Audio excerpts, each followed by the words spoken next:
أهلا وسهلا بكم في بودكاست كلام من القلب. معكم حنان الشهري and I'm so honored to have this powerful, I don't even have the words to describe today's guest.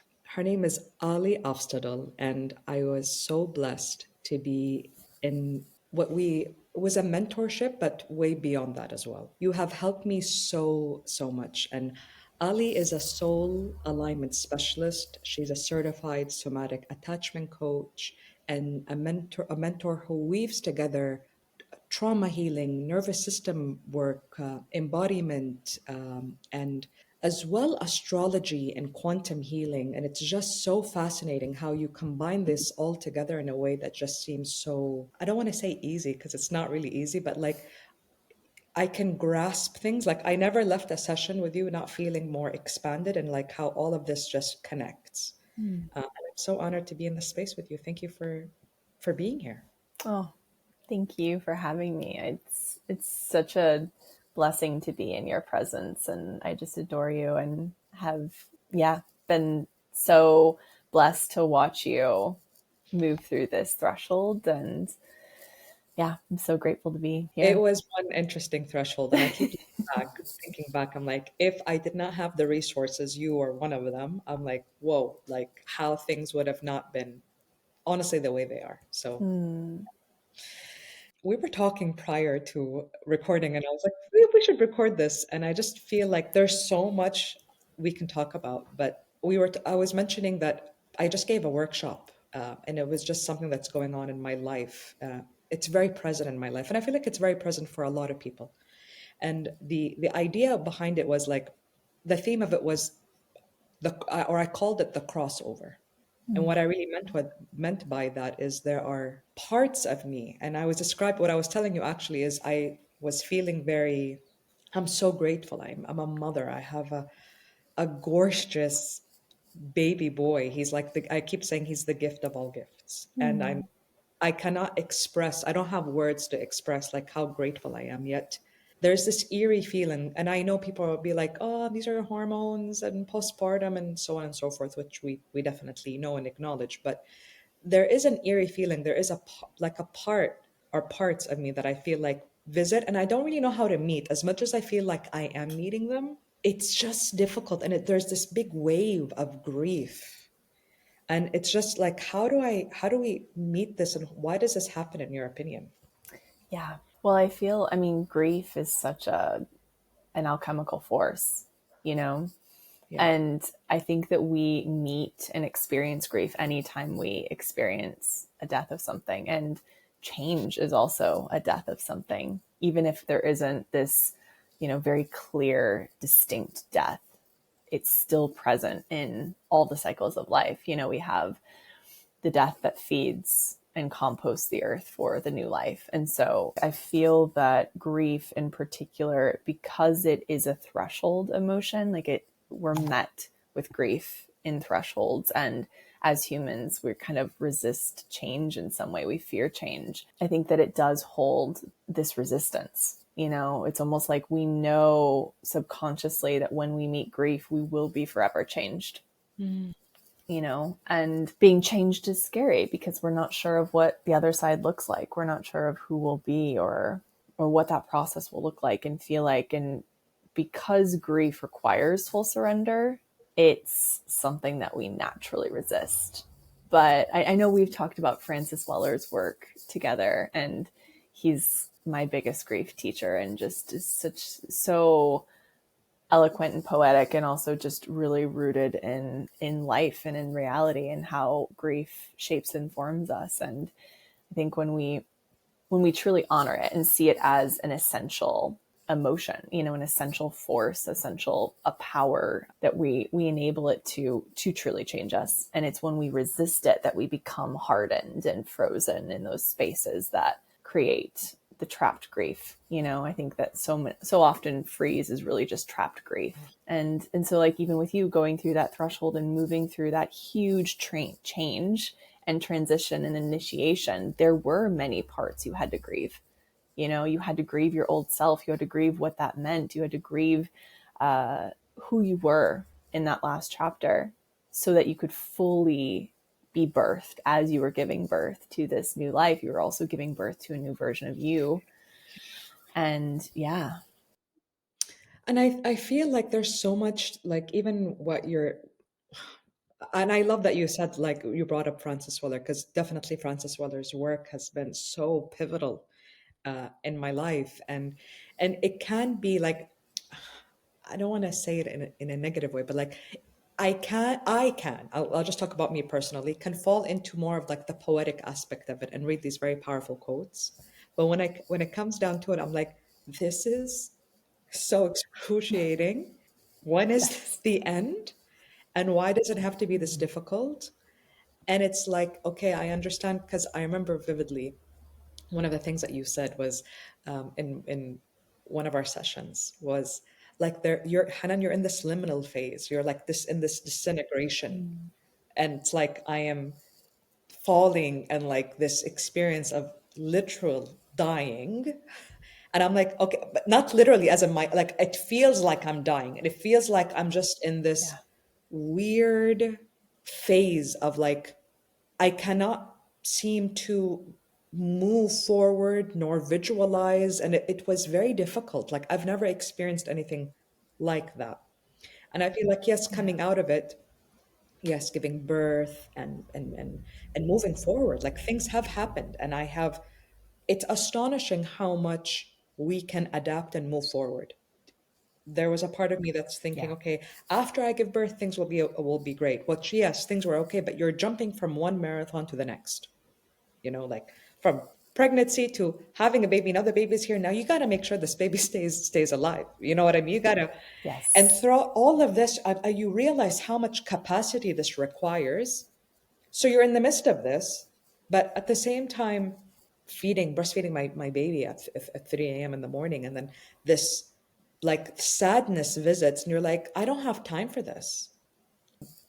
I don't even know, like I'm barely here, yet it's somehow, yeah, it's just so interesting. Like somehow you're able to still move forward. And I just feel like, what do we tell people? Like, people, most of us, we don't really need fixing. It's integration. Like, I actually would love to hear what you're like, what does integration mean? What does it mean, like, to integrate these parts? Yeah, that's a great question. And I think that that's so much of what you were describing is the process of like, when you're in a space, right, where you're moving through life and you're having to juggle all of these different roles and being a human on the physical plane, actually being in life. And you get hit with a big wave of grief. It's like, well, I don't have the time to go and like seclude myself in the bedroom all alone and cry and, meet that emotion in a big way. But I think that grief, like these things can be met daily. And I think that's really the goal, is that we allow ourselves to meet these parts and these waves of emotion and these different experiences without resistance daily, and throughout the day. And so it doesn't have to be this big buildup or this huge release of grief, because we're meeting it consistently as it comes through. And I think that's what integration work is it's meeting what's moving through us with grace, with compassion, with love, with openness, with courage. We are many different parts. We were talking about internal family systems before we got on the call. It's like, we are many different parts. We don't hold, it's not just one person here within us. We have all of these different parts that operate. And those different parts are parts of us that have become sort of fragmented or separated out because of, different experiences we've had in our lives. And so those parts get pulled out and they get sort of almost like frozen in time in a way. And they inform us, they tell us what we hold and what we hold within us and what we're feeling and experiencing. And what integration really is welcoming those parts back in. So oftentimes we have this shadow part, for example, this part of us that we're not proud of or that we don't love, or maybe it's like a part that feels jealous of other people, or a part that passive aggressive, or that holds fear, right? It's like this, like, oh, I don't love that, I don't want to see that, I don't want to even acknowledge that it exists, right? But what it does is it starts to build more power, and it holds more power, and it's more likely to take the reins of life and to start driving the car, you know. But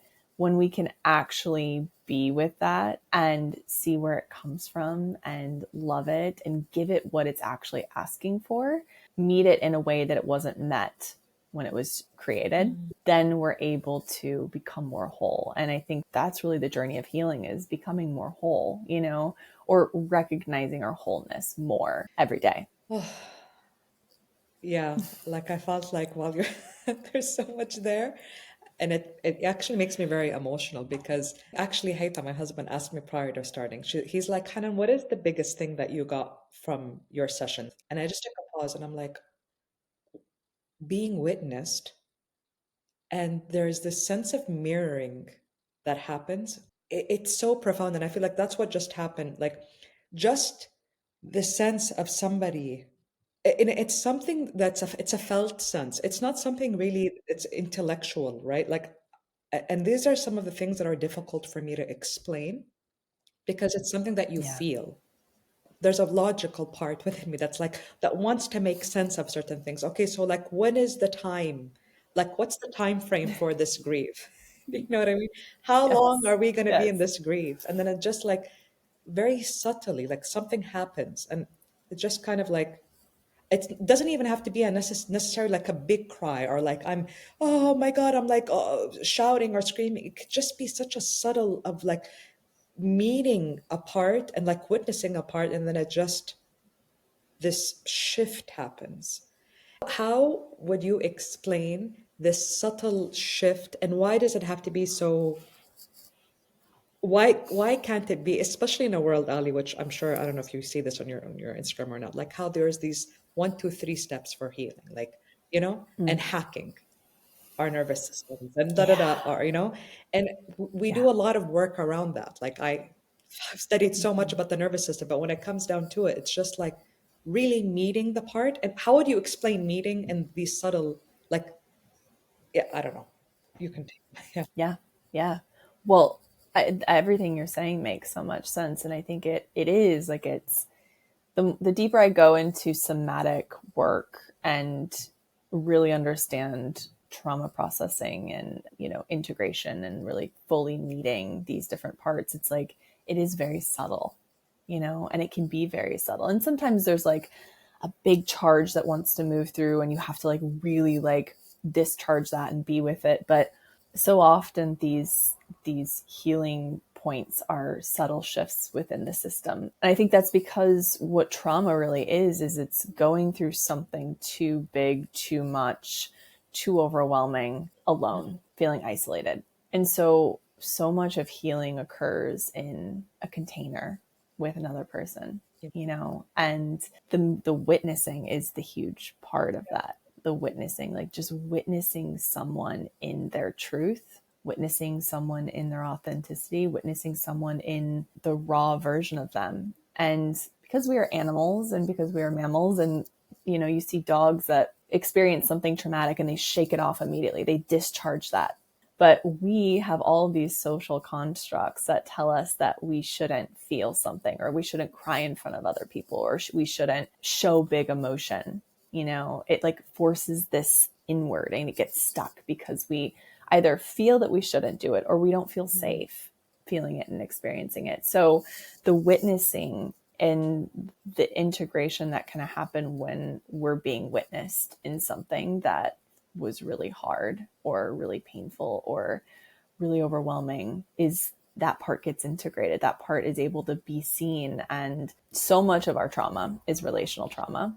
You know, we do have the shock traumas, of course, that come in from like a car accident or something shocking that occurs to us. But so often it's more of this like relational, more complex trauma that really, really requires witnessing and co regulation to feel safe to open and share, Mm. you know? The co-regulation Yeah. aspect is so, it's so interesting, especially now that I have a baby, and how you get it, like how he picks up on everything, even not just my, like even Mana, my dog, like she's constantly, even if I'm convincing myself, because I can definitely be good at that, that I'm all fine. You know what I mean? That everything is fine, but internally there's this build up, there's this bubbling Mm. of whatever it is. And yeah, the aspect of co-regulation and understanding, like when I started grasping the idea of how much just being with somebody that feels, not in a way that we're like becoming codependent on it, but like I remember simple things of like not understanding why is it difficult to commit to my practice, whatever practice it is. Let's say I was doing yoga on my own, but if I was in a class, if I'm within a group, just attending, it's easier to be practice within a group. And it Yeah, just gave me so much validation how like, yeah, this work isn't meant to be done alone. absolutely. Absolutely. Yeah, and another aspect of this that I found really fascinating. Well, one of the things actually that pulled me to your work was your podcast. I was just congratulating you on your 98 like highly recommend listening to you. You're one of the podcasts that I listen to all the time. So you're literally, your voice is in the house constantly whenever I'm cooking or feeding my son. And the aspect of astrology into this, it's like sometimes, yeah, the work that you share, a lot of people talk about astrology, and I don't mean it in a negative sense, but there's a lot of like woohoo to it. It doesn't really land the way you it lands with you. It's just something of the way you share, and it's, I really think it's one of your profound gifts is how it just makes sense, even for those people that feel like a bit of resistance or they can't make sense of this. When they listen to you, well, for me, it just makes sense. I could use astrology as a form of like maybe blame rather than using it as a sense of accountability. Like how do we go about that? Mm. Yeah, thank you for sharing that because I do think it so often can be sort of a tool for victim consciousness in a Yeah, way, yeah, or like an excuse to say, well, this is just the energy and it is what it is. Yeah. so I just kind of, it is what it is. Exactly. But I always see it as a tool for empowerment, like, and I think that that's anything is we meet when we can meet an experience with a centered sense of self, a connection to self, this sense of accountability, self responsibility, awareness. We're able to realize that once again, we have many different parts that are operating. So, this is like what we're feeling is a part of us, it's not all of us. And when we can meet that part with another part that is maybe more resourced or wise, aged, mature, when we can meet the old, the past with the knowledge and the awareness we have in the present, our higher self, then we can heal, and we can move beyond that state of victim consciousness that tells us that we are stuck, or we have to just, deal with the waves of energy that come in, these astrological waves. So I really just see astrology as an energetic Mhm. climate, and we have our own internal blueprint essentially that we were born with, that we came into this life with, that we chose um, consciously before we came in, that tells us that we are really what we're here to experience, that we're here to learn these things, that we're here to have these types of relationships, that it shapes and forms our personality so that we can have those experiences, so we can learn those specific things and we can grow in these very specific ways in this lifetime. So if we can look at that, like our own blueprint, like we all have a different blueprint, which makes us unique and individual, how that's interacting with the energetic climate, the astrological climate, like the weather, essentially, then it's empowering. Like we can choose this way or that way. I always feel that we're either choosing from the past or the present, the wound or the higher heart, and we can choose in each moment, okay, I'm going to be with this and love this part. I'm going to show it compassion. I'm going to, yeah, choose not to respond from that wounded place, but rather, a more mature, higher part within me.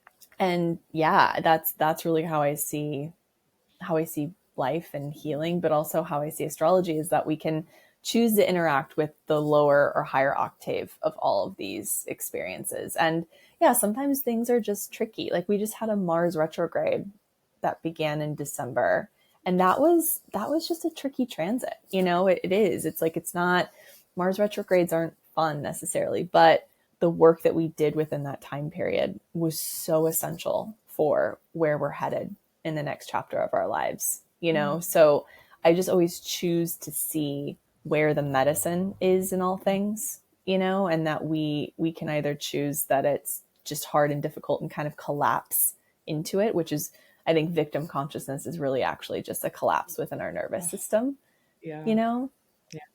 Yeah. Or we can like meet it with compassion and awareness of what is actually possible, like what can be harvested within that challenge, that there's actually medicine held within that. And yeah, when the perspective shifts in that way, like we actually access our power. We're able to feel the choice and the agency we have to choose a new way, a new path, rather than that like getting trampled by life, feeling collapsed in these challenging moments. We get to choose the pathway through. And just like you were mentioning, like pockets of grief getting stored and like it starts to build, it's like the ability to be with that then like totally transforms you and opens up a new pathway for you to feel ripened in a way, by the grief.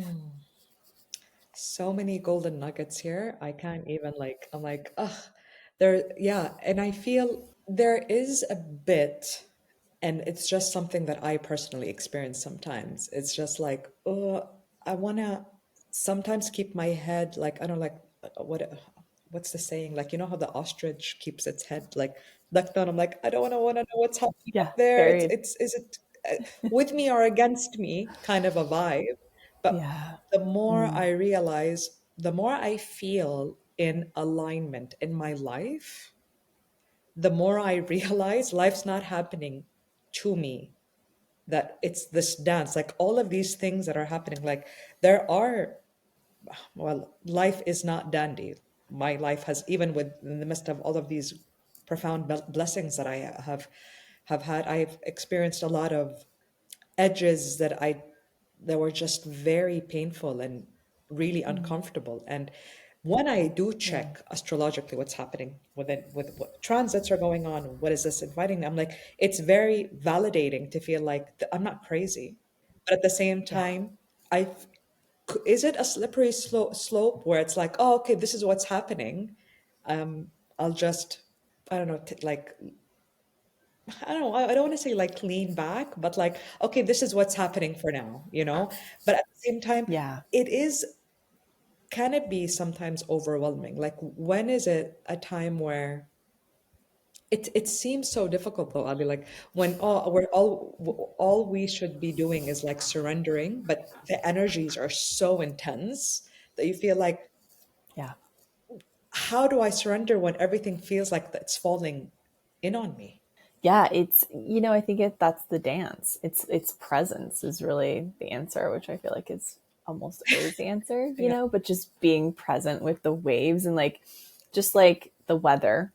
We don't always go outside and it's sunny. Sometimes it's rainy and we have to adjust. We have to wear something different, or there's a thunderstorm, or it's like super hot. And so that's how I see astrology. Is it's like it is a climate, right? And it is an environment, and it's an energetic climate that we can choose to participate in an empowered way, or in a way that is sort of like forcing us to kind of like collapse into it, if that makes sense. So I also think that sometimes it can create programs too. You know what I mean? Like you were kind of mentioning, it can be a slippery slope. And I think that just with anything else, you always want to pull it through your own truth channel and say, like, does this resonate or does it not? Like, not everyone's affected by the energies in the same way, because we all Yeah. are unique, just like we're all from different cultures, and our DNA responds differently to different types of climates. It's like same thing within us as far as our astrological blueprint too, is like we respond differently. Some people in Pluto transits feel really good and empowered because they have that Pluto imprint in their chart.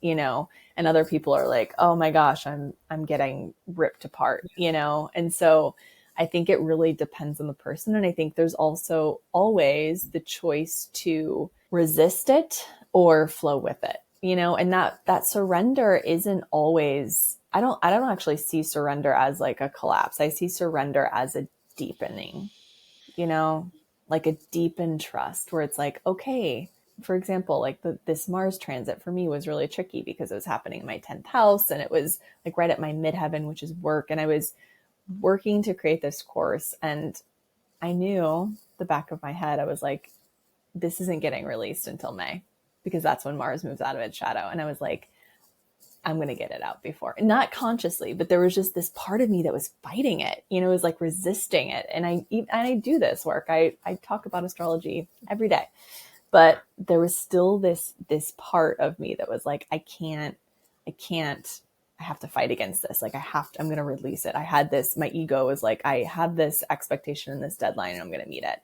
And lo and behold, you know, we had crazy fires in LA. Our dog passed, my mother-in-law passed, like all of these things happened. And I could see them as excuses and, you know, shame myself and sort of say like, I can't believe that it's taking you 6 months to put this course out. Or I can just find that deepened trust, you know, that, okay, there is this timeline that's unfolding and I knew it and I was resisting it. So like, why was I resisting it? You know what I mean? So it's like, there's always an opportunity to flow with the current or try to like go against it, you know? And that's kind of how I see it, is like the surrender isn't a collapse and an excuse, but it's more so a deepened trust, you know, and faith that you're being guided somewhere. Wow. There's something very profound in the whole surrendering is not a collapse. And I feel like there is so much power in that because the idea of surrendering, I don't know, like when I think about it in my head, when I want to pull up a visual, like for me, I just see like more of this. I am surrendering, you know, like uh, I don't know. A part of me wants to say like bending down, but like there's so much power in being like, I'm not, I'm not, I'm doing this even though I'm afraid. I don't know how to explain it in any other way. Like there's fear and I'm meeting this fear and there's a deeper belief and I feel like we deep down we know we know, you know, like it comes back to that inner knowing Yeah. that is there, that lies within us. But all these other programs, yeah, seem to sometimes just take over. Yeah. And yeah, like especially with the astrology part, I feel it is so I love the weather example because yeah, it is how are we adapting with the weather and how am I moving with it? I it is a it's a very nice way to explain that. I think I'm gonna yeah, I'll definitely be quoting you on that more more often because even when I explain it to my husband, because there's stuff going on, I'm like, but there's this going on, and I'm sending him this, and he's like, okay, what, I don't know what to do with this information. Like, it just seems Yeah. it is what it is. So, like, do I just surrender to this? Do I just accept it for what it is? But the way you've explained surrender right now, just it resonated so deeply, and I'm sure it's going to resonate for so many more people. Mm. Um, how did you find, I'm so curious, like how are you able to connect all of this? Like the element of what came first, actually? Was it the element of like the embodiment or like the somatics aspect of this or like the astrology part? How did this all like mesh together into what you share with the world? Yeah, that's such a great question. Well, and I just want to touch on the surrender piece as well, because you mentioned something that was so important. And because we have, you know, our subconscious, which is trying to keep us alive and like we have these survival mechanisms, which are constantly keeping us gripping to things and trying to control and to sort of stay in this safe zone, you know? And I think so much of what surrender is actually releasing control, flowing and like becoming a co-creator with the universe rather than having to be the main creator. This idea that like that the ego creates, that we have to force and we have to, you know, do all of it on our own, and we have to create, we have to push and force things through rather than realizing we have this other force that exists in the universe that is co-creating with us. So trusting that a little bit more, trusting that there's something that is supportive, that wants to work with us, and then we can meet that with less resistance, you know? So like surrendering the ego a little bit and just allowing something else to be possible and true in the moment. I just want to say something to this because for a while, actually a long while, I can't seem to remember exactly when this happened, but one of the sentences that I used to say all the time, and I remember saying this as a child, is like, I believe with everything in me. I used to always say that. And it's something, it's this just this innate belief that I had that things, or not this, not that everything's going to be all right, that things, that there's light at the end of every tunnel. Like I had this, Yeah. it was just so soothing, so comforting that even when I'm in this very dark place, it doesn't last for long. And it wasn't a bypassy thing. It's not something that I really used to bypass. I just had, okay, this is very dark now, but things are going to be okay, you know? And then Yeah. for a while, it kind of Yeah. like, I don't want to say vanished, but like I entered a dark place in my life where I lost this ability to, this faith. Yeah. Yeah. Yeah, this faith that like, yeah, I don't know. And it was this long, like I was lingering there for a long while. And even my husband told me, it was like, at that time, he's like, Hanan, it's just so unfamiliar. Like you're in this, everything that I knew was just like disintegrated, like went. And now there's this new, I want to say, a new outlook onto life. It's not that I know we're different and I know not everybody is the same. Like there are parts of me or edges that I'm able to meet. And I don't mean it in a way like in a negative way, but like there are most of the things that I experience in life, I have to go all the way, like all the way to the Mm-hmm. pit. Yeah. And it's Yeah. honestly not the most glamorous experience, but like to say the least, but it's like, do I have to go to these pits? And it just seems to be in my blueprint, if you will. Yeah. Like that these Yeah. pits, It is. that's the edge. And then but I come back up from it. And sometimes I do wish, I'm Yeah. like, do I have to land on this pit every single time? Does it have to be this aggressive? And something Mark Groves actually said I can't quote him exactly, but something on the lines of, even if you want a lesson to happen, or like you're seeking a lesson, always ask for it to happen with grace. You know what I mean? Mm. And I feel like Yes. That's the in prayer. this in this part of my life now, like I feel that belief and that faith is coming back, but at the same time, Mm. I'm looking for, like, I'm actively like calling in more grace in my life now. Yeah. Do you know what Yeah. I mean?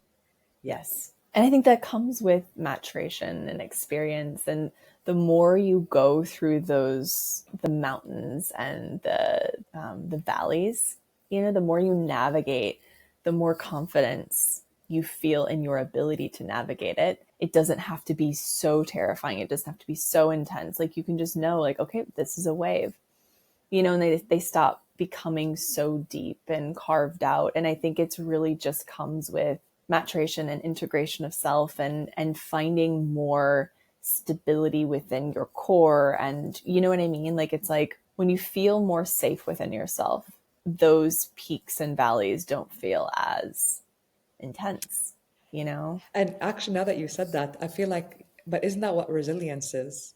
Like, Exactly. Totally. Yeah, this that's is it. so, like, It's yeah, like, and yeah, buoyancy, yeah. like there's something about the word buoyant that is so important right now. And resilience and adaptability is like being able to ebb and flow with these inevitable waves that come, and meeting them and being with them with more presence and grace. And that really comes through this, like the depth work that you like, going into those spaces and meeting those shadow parts and building more confidence between your many parts and your higher self, and being met within those spaces that builds that foundation that can hold the waves. It like creates more buoyancy, so you're not sucked down into the surface, or you're not sucked down into like the bottom of the ocean as much. You're able to stay present with connection with that faith and connection with the surface while you're going through the emotion and the feeling too. And you did say that, like, coming back to this, it's just like this, it's not just a center, but like having this place, I want to say center, but it's more than center. It's like this place that you come back to that, you Yeah. know, even if I'm going to fall, I'm going to come back. It's Yes. a sense of like home and safety, internal safety within. Yeah. If Absolutely. I That's don't it. know, for a while, I think I did lose that. And I feel like that's what this work, even though I, Yes. I'm committed to this work. It's like my work is all around the nervous system. As much as we are resourced internally, having connecting it back to the beginning, like having spaces where I can't imagine not having people to talk to, like I don't, you and other resources in my life where they can hold Yeah. this space for me, where I don't have to be, I don't know, put together all the time, where I can fall apart, Yeah. you know? But when I fall Yeah. apart, I'm able Exactly. to come back to this. It's like I trust that even if I fall Yes. apart, I'm able to come back to this safe part. And it's because Yeah. I've allowed myself to fall apart that I trust that I can come back. Exactly. That's it. It's like, and oftentimes when we disintegrate and fall apart like that, like you're the dissolving that you've been through, that, chrysalis where you just, had to become total mush to come back to, I mean, that's it, right? It's the metaphor of the butterfly. It's like, it does have to dissolve to become something new. And I think when we dissolve and allow ourselves to fully dissolve and be held by someone in that, like have the kind of like the container, too, we access a deeper part of self, which builds more confidence. So it's like we sort of like dissolve to access like the deeper layer of who we are that then feels more resourced and more anchored and more grounded, you know? And it's like we have to almost like dissolve to drop into the next level and to then drop up into this. So it's like this constant growth that happens. We drop deeper to grow higher, and that's how it works. It's like this rather than we think about it. It's just like this. It's like no, it's this. The deeper roots create more Oh, I expansion. love this. I love this so much. I In love this. life. It's like, yeah, it's like I'm unlocking more of myself the more I allow myself to like fall apart and crumble and meet those parts. But at the same time, Yes. I feel like sometimes I'm like, am I saying, or what is the word? Like saying opposite of what I just said is like, okay, now I'm at a point where I want more grace and I don't want to fall apart as aggressively maybe or at falling to those pits anymore. Does that make Yeah. me not wanting to, not want to elevate? No, I don't think so. I mean, I think too, as space holders, like we have to go to those edges.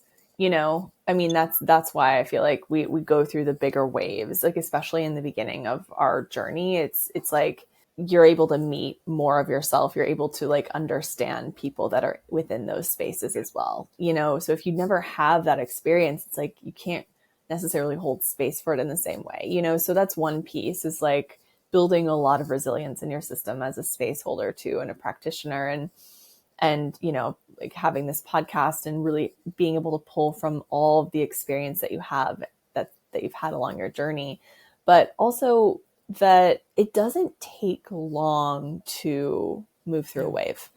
We don't have to get sucked into these wormholes for days and weeks and months. We can just kind of be with it and allow it to be there and move through it faster, which I feel like is kind of what you're describing. It's like, okay, it doesn't mean you're not going down. It just means you're not getting like consumed by it in the Yeah. same way, you know?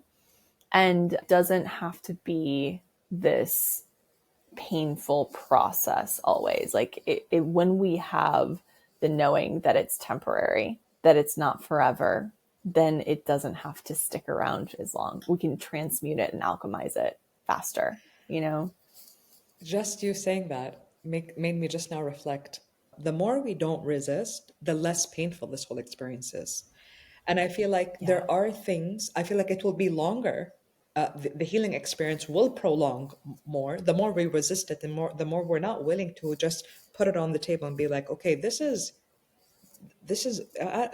painful for me. This is not. this is Mm-hmm. making me feel whatever the feeling is, and Yeah. being able to meet that and understand the root of this the root of this anger that I'm feeling, or the root of this lack or sadness, or feeling I don't know, intimidated or small, or not, or unable to move forward, or even to receive. What is this trying to tell me? And I feel like the more I'm not willing to admit to that, the more I'm willing to just, like, I don't know, brush it off, even though that bubble up keeps coming in. And the more I prolong, and the more I act like I'm busy, or I don't have time for this, it just prolongs the Yeah. whole experience. And Absolutely. taking it back to the whole Yeah. surrendering, as much as I don't know, we've talked about this so much, and these reminders are so critical, because the moment you feel like you've mastered this, something happens and just wakes you up and be like, oh, do you really? And I was reading Yes. recently, I'm like, are Oh, you, the sentence, I'm doing the best that I can. But at the yeah. same time, are you Yeah. are you really doing the best that you can? Mm, Do you know what I mean? Like, the yeah. best, am I doing the best that I can, and really meeting these parts that are so desperate to be heard, to be witnessed? Yeah. Yeah. It's a, I mean, it's a lot to be always open to those waves that come through. Yeah. Like before we got on this call, I was looking for something. And so I went into this drawer that we have in the kitchen, and it's our dog Mm. drawer. And so it's this big drawer, and it has all of the medicines and the treats and the collars and the leashes and all the things for our dogs. And I lost my dog, Arlo, in the end of 2023. And then my partner Matt, lost his dog 2 months ago. So our whole life is different. We're now dogless people, and like, it's just everything changes. And I opened that drawer, and I got this big wave of grief that came over me, and it was just like this feeling of just a remembering, of how much has changed, and that loss, and that void of his presence.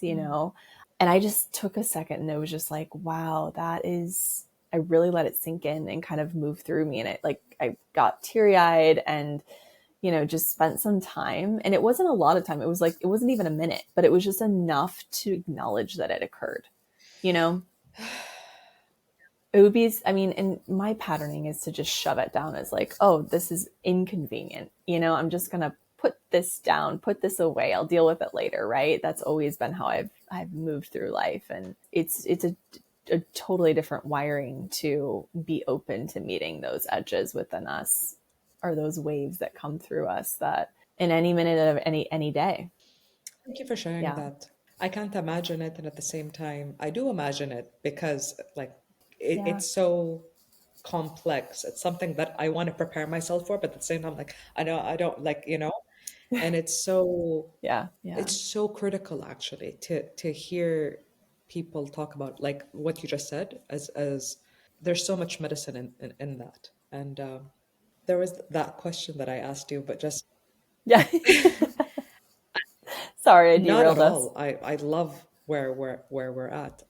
I'm so curious Yeah. to know what came first, and, like, how did it, because they all complement one another, and I'm just fascinated of how, like, you weave all of this together, and I'm just interested to know what began this whole ripple effect. Yeah, what came first? I was a recruiter in my early Hmm. 20s, and I was working with these personality tests, and I hated Okay. recruiting. I really did. I disliked it strongly, but I loved learning about people, and learning about how they're wired, and why they do what they do, and what makes them a good fit for this role or for a different role.